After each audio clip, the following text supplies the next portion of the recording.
Guys, welcome back to my video. Hey guys, welcome back to my video and today's video. That doesn't make sense. No, it doesn't. No. Hi guys, welcome back to my channel and today's video. I'm going to be doing palette bingo with a new palette in my collection. This is the Coastal from Simply Posh. It was given to me by a subscriber. I kind of wanted to do something that wasn't too green, to be too matchy-matchy with my shirt, and I thought that this was a really nice option for greenish tones, some neutrals, but also some color, but all in a very downplayed, desaturated kind of way. And it's the first time I'm playing with a proper palette. No, I used to own the Citrus Punch palette.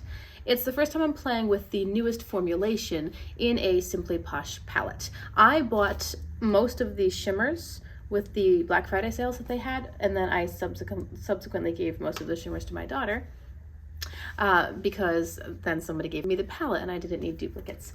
Anyway, for drawing the numbers, because I use my phone to record, I have written numbers 1 through 18 on little pieces of paper, folded them up, and my daughter is going to select them for me, and then I'm going to swatch and determine what my color story is. So, Vanna White, go ahead. How many? 5. Okay. 13. All right, 6, 12, 13 is the shade Shoreline. That's a pretty brown color. Ooh. That's a pretty color. Okay, what's next? Make sure you take 13 out so that you don't pick it again. 9, 6, 7, 8, 9. Saltwater. This in the pan is like a blue purple, maybe with a green flip. It looks very dragony, doesn't it? It's pretty. Next. 4. 4 is Seaside. These mattes feel super creamy. Like I said, I had the Citrus Punch before. I love that color in a in the older formulation, and it was given to me by another YouTuber. I had to get rid of it because it went moldy. That was the older formulation. So I liked the mattes in that one. These mattes feel really smooth and buttery. 5. 5, Tranquil. Lovely peach matte. Come on, give me another shimmer. Give me another shimmer, please. 12. 12. Oh, yes, another shimmer. Sunset over here. I'm gonna have to swatch that on my thumb. All right, there's my color story. 2 shimmers. They're actually pretty close. I think it would have been fun to have like a green or a blue shimmer, but the 2 that I got in swatches, they look kind of pink. So I'm going to figure out what to do with this. I'm going to prime my eyes with the Glam Light Icing Primer, and I will get back with you guys to do the look. Thank you. I do have a palette pull-in. I'm currently working through the Sorceress Smoke palette from Unearthly Cosmetics, and because I'm working in consecutive order, this is the next shade I have to use. This is called Transfixed, and it could work well with today's look, especially because I got that really light, like aqua or ultramarine sort of color, so that's a possibility. I do like to include my palette pull-in. It's fun. So let's start off. Remind myself of what my choices are. Seaside, Tranquil, Saltwater, Sunset, and Shoreline. I mean, I think it's pretty obvious what I'm gonna do, but you'll have to let me know in the comments if you accurately predicted what I end up doing. Okay, so starting with Shoreline. Again, my eyes are primed. I used the Glam Light Icing Primer. I remember when I used the Citrus Punch palette that I thought the mattes were really lovely, and I actually liked the shimmers too. The shimmers were very pretty and very lightweight, very sparkly, pretty much what I like in a shimmer, but there was also enough color to them that it wasn't just a topper shade, and yet there wasn't so much color or base that they were too pigmented. Now I'm taking Tranquil. I'm putting this really lightly on the edge here. Sometimes a light color will be much darker in person or on the skin than you expect, and I didn't want to blow it out too much. This is just a lighter, softer version of the Shoreline. So anyway, I do remember really liking the mattes in Citrus Punch. That palette was cute. It was given to me, as I said. It wasn't my perfect palette because I wish that it had more depth, as I tend to think with Simply Posh's color stories that there's not enough variety in the mattes as far as lightness to depth. Like, they seem to be all ranging pretty mid-tone. I wish that there were like pastels and then a range of deeper mid-tone to deeper shades. I think they did that best perhaps with the Aurora Lights palette, if I'm remembering correctly. Now I will take, this look is going to go fast. I'm going to take Seaside, which is this, and put this here. I had to get rid of Simply Posh because it was moldy. I think I said that earlier too. But I was kind of sad because I liked I liked the formula and the color story. It was fun. After experiencing those shimmers, I ended up buying the singles. Now I will say those shimmers were like insanely hard panned. They were hard panned when they arrived to me secondhand, and they never got any better. I don't think hard pan does get better. I tried the tape trick where you try to remove the upper layer of the shadow and maybe pick up the oils and stuff, but it didn't work for those. All it did was make them more pitted and kind of gouge out what product was accessible. So they were hard to get. They were hard to pick up. But when I did pick them up, they were really pretty. I'm trying to see how this is working with my shirt. It's quite blue. I need a different mirror. I'm gonna downplay that blue just a little bit. But let me go back into Shoreline with a smaller brush again. When I do a palette pull, and I generally try not to bring in more shades. I will if I really, really need to. I don't think I need to on this one. I think I'm just wishing it could be a smidge darker out here. But again, this palette doesn't really go darker. If I wanted to deepen it anymore, I'd have to use this blue. Or maybe mix together. But again, there's not a huge range of depth. I don't have any really dark shades in here to give myself a super rich outer corner. These are all mid-tone. And these are all mid-tone light. Okay, so as far as these two shimmers, we've got Saltwater and Sunset. Saltwater, Sunset. Sunset is more of a pink with an orange peach lean, and Saltwater is more purple blue. So I'm gonna put this one here at the inner portion of the lid and hope that it picks up, or rather, hope that the blue matte draws out the blues of the shimmer. Yeah.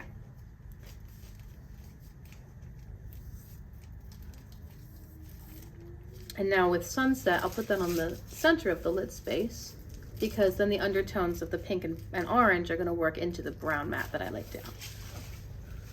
And this is indeed downplaying, I think, the blueness of that matte.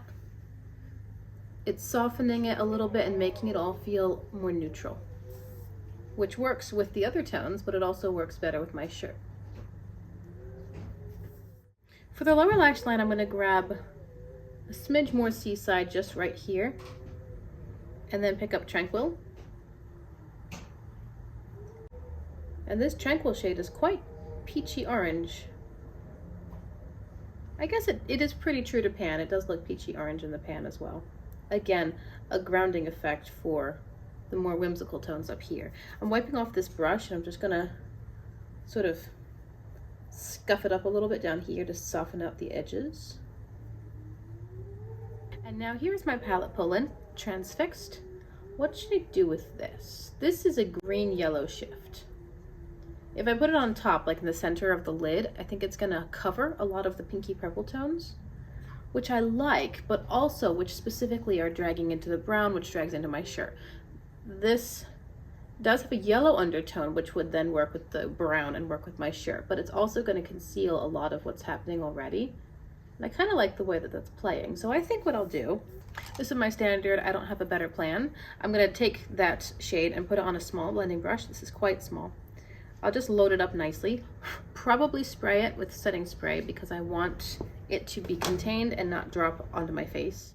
And I'm gonna put this on the inner third or so of my lower lash line. So it's really popping.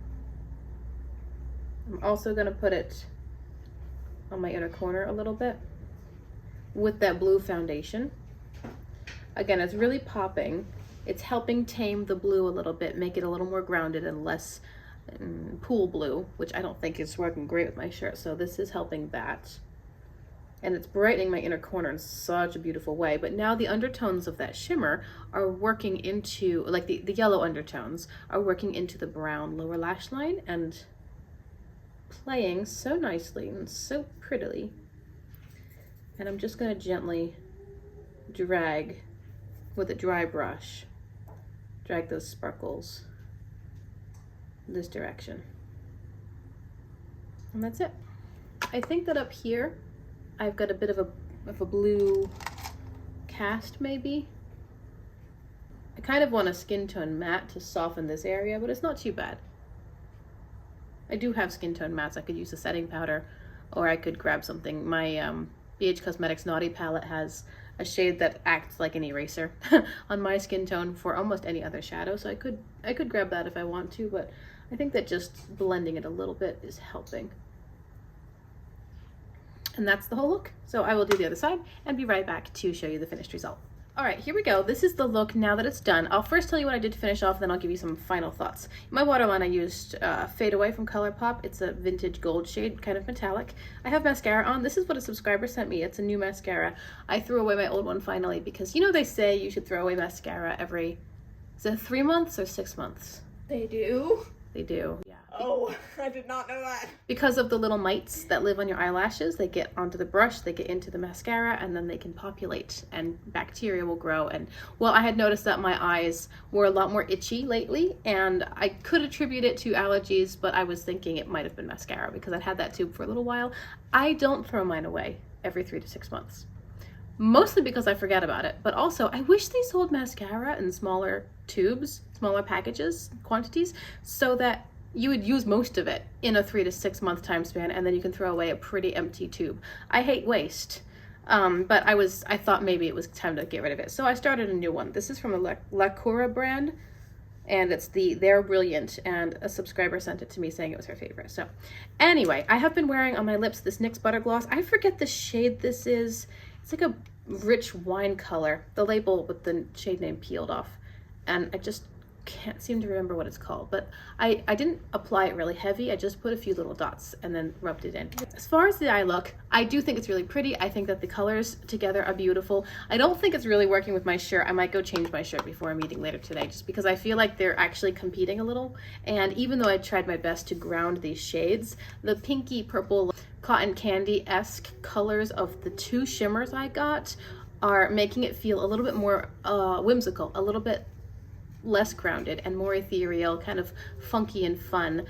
I like it. I just don't know that it's working with my shirt. So maybe I'll change my shirt. But on the whole, the eye look is really pretty, and I love the inner corner pop that I was able to bring in with my palette pull-in. I just love this formula. This is lovely, but as far as shimmers, I'm gonna have to still prefer this formula. This one is more sparkly, a little bit, I won't say dry. This is the kind of formula, it reminds me a bit of Cosmic Beauty. When you pick it up with your finger, it sort of spreads over your finger.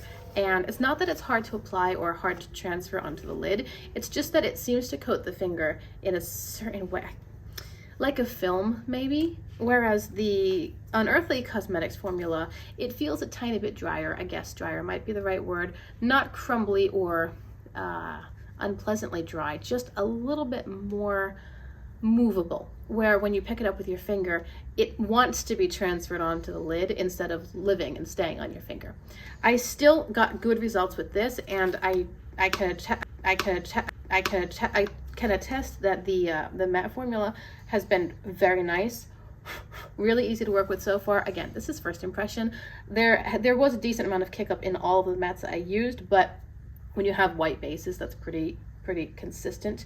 I'm looking forward to playing with these shimmers more because they're lovely. Actually, the whole palette's beautiful. I think the color story is very easy to use. It's very approachable because it is colorful, but again, softer, desaturated, more muted colors. So first impression, quite happy with this. I enjoyed playing palette bingo again. It's been a little while, and I think the eye look is really pretty. So I'd love to hear your thoughts. Do let me know in the comments what you think. Do you have this palette from Simply Posh? Do you have anything that's not Simply Posh?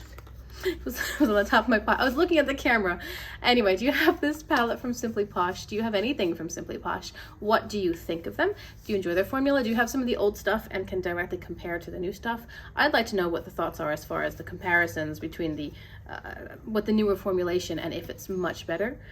If you have shimmers in particular, if they've hard panned on you, because that was the problem that I experienced with the previous Simply Posh palette I owned. Anyway, I do have a Simply Posh playlist, so check the description box for that. Perhaps you'll consider liking and subscribing before you go if you want to see more content like this, and I look forward to chatting with you in my next video. Bye.